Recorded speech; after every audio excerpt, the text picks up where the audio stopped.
किसी भी लोकतंत्र में जनता की ओर से अगर सरकार के रुख या उसकी नीतियों पर सवाल उठाया जाता है तो एक स्वस्थ लोकतांत्रिक व्यवस्था में यह स्वाभाविक स्थिति है। ऐसे में सरकार का दायित्व होता है कि वह उन सवालों पर विचार करे, हर संभव और संतुष्ट करने वाला उचित उत्तर दे। विडंबना यह है कि कई बार सरकार की ओर से जन आंदोलनों को लेकर उदासीनता या फिर उपेक्षा का भाव दिखाया जाता है और इसी वजह से कोई समस्या सुलझने के बजाय और ज्यादा जटिल हो जाती है। नीट परीक्षा में गड़बड़ी के विरोध में जब युवाओं ने दिल्ली के जंतर मंतर पर आंदोलन शुरू किया, तभी सरकार को उनके साथ बातचीत करके कोई समाधान निकालने की कोशिश करनी चाहिए थी। मगर सरकार की अनदेखी के बाद भी जिस तरह लोगों ने इस मसले पर केंद्रीय शिक्षा मंत्री के इस्तीफे की मांग को उठाना जारी रखा है, उससे साफ है कि वे फिलहाल इसे एक प्रतीकात्मक हल की तरह देख रहे हैं। हैरानी की बात है कि सरकार को आंदोलनकारियों के साथ संवाद स्थापित करके कोई रास्ता निकालना जरूरी नहीं लग रहा।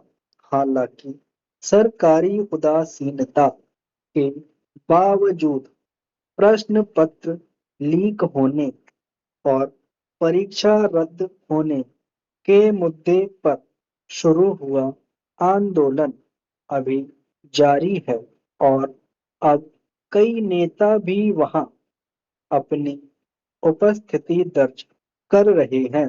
मगर इस बीच पर्यावरण कार्यकर्ता सोनम वांगचुक के आंदोलन के साथ जुड़ने और अनिश्चितकालीन भूख हड़ताल पर बैठने के बाद जंतर मंतर पर युवाओं के आंदोलन को नई गति मिली है और वे अपनी मुख्य मांग पूरी करने पर जोर दे रहे हैं। मगर यह चिंता की बात है कि करीब 3 हफ्ते से लगातार अनशन पर रहने की वजह से जहां सोनम वांगचुक की सेहत में लगातार गिरावट आ रही है, वहीं सरकार को उनसे बातचीत करना और अनशन खत्म कराना जरूरी नहीं लग रहा है। सवाल है कि सरकार के ऐसे रुख को लोकतंत्र के आईने में किस नजरिए से देखा जाएगा। क्या यह सरकार के लिए एक शर्मिंदा करने वाली स्थिति नहीं होनी चाहिए कि दिल्ली उच्च न्यायालय को यह याद दिलाना पड़ रहा है कि अनशन पर बैठे एक आंदोलनकारी को लेकर सरकार का क्या दायित्व होना चाहिए। गौरतलब है कि गुरुवार को दिल्ली हाई कोर्ट ने अधिकारियों को निर्देश दिया कि वे सोनम वांगचुक के स्वास्थ्य पर हर रोज नजर रखें और जरूरत पड़ने पर उन्हें चिकित्सीय मदद मुहैया कराए।